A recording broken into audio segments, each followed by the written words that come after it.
Sayo pala sa buntag no. Ipa-check daw nila ma'am og sir ang ilahang DE64W. Ang problema ani mo-overheat daw. Dako-dako na daw sila gasto ani. Almost 60,000 na daw ilang gasto ani. Overheat daw gihapon. Nakita labutan nila sa atong vlog mga idol. Mo nang gidala dayon nila dire sa atong shop mga idol. Nag-ilis na daw og radiator, bag-o na daw ni surplus og thermostat og thermocap, radiator cap. Bag-ilisan na daw ni og cylinder head gasket mga idol. Pero ma-overheat daw gyapon. Mo ning gidala niya sa to. Salamat ma'am ug sir sa inyong pagsalig. Mo ni ang unit mga idol. Taga-sa ra pod ni sila. Sige, start. Oy. Something. Op. Bula na siya. Ato pong testingan ni Rutis mga idol.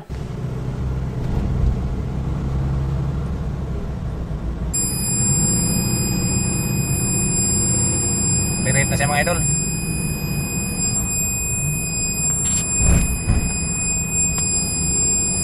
Pirit siya. Kinang lang kita magbaba og cylinder head ani.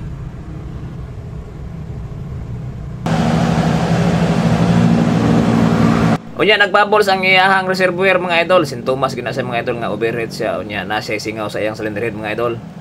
Among gihimo dia gi-pull out na mo ang cylinder head mga idol. Ang atong himuon ana mga idol, mag-resurface ta sa engine block, mag-resurface pud ta sa cylinder head ug mag-resetting ta sa mga engine valve ug sa mga piso-piso niya. Unya mag-ilis ta og valve seal og cylinder head gasket mga idol. Di na ta maglangan mga idol no, kay nagkataas na tong video. Wa na pa imo tan-awan eh. Nag-resurface ta sa engine block mga idol. Og pagkahumang na-resurface ang engine block mga idol, nag-resurface pud ta sa cylinder head mga idol. Ang ato ning i-resetting ang mga barbula. Og labaw sa tanan mga idol no, mag-resetting pud ta sa mga sim ani mga idol. Replace cylinder head gasket, replace valve seal. Og pagkahumang na-perform ang mga job order mga idol para mawala yang kalintura. Tubig lang usa ta, ilisan lang nato na og makarutis na ta. Start. Okay. Ayos na kayo mga idol no, wala na siya bulwak. Ano na siya mga idol. Ipon. Ato pong gi-appel sa job order ang aircon ani mga idol. Nag-ilis ta og hose kay na-leaking. Unya nag-ilis pud tag compressor assembly mga idol. Itong game mo ani, nag-ilis ta og head gasket, valve seal, relapping sa mga barbula, o resurface sa cylinder head, o resurface sa block, o resetting sa mga piso-piso. O nag-ilis ta ani mga idol, TPS. Kay buak tong iyang daan. Ilis tag TPS mga idol. Kay nabuak ning yan, i-stack up ning dire oh. Nabuak gid siya, nya gipapilitan ra. Mo ni atong ilisan sa mga idol. Ara. Nagilas tag gasket sa transmission mga idol. Okay na kayo. Limpyo na kayo mga idol. Okay na kayo mga idol, wala na sa itulo. Kay okay naman, road test na dayon ta. Ayos na kayo mga idol, El Rio na ning cruising. Di na ko mutabo kay dati dito pa lang daan sa tung wala pa na ko na trabaho. Dito pa lang daan sa Maykuwa.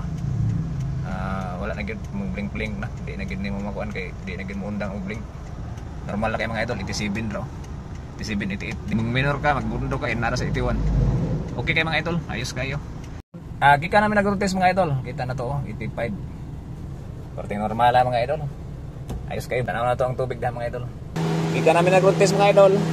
Ayos kayo, wala ginakuha ibisang kamay. Normal kayo mga idol. Og wala na po i-bubble sa iyahang coolant mga idol. Gikan ta sa routes mga idol atong abrihan ang radiator cap. Oh. Wag gibugwak mga idol. Yes kayo. Ayos na mga idol. Kay okay naman, naka-thumbs up na si Kasagingan Mechanic. Atras una abante na si sir. Salamat sir sa inyong mga pagsalig. Salamat. Ayos na kayo mga idol no. Sundi ko niyo mga idol, daghan pa ni.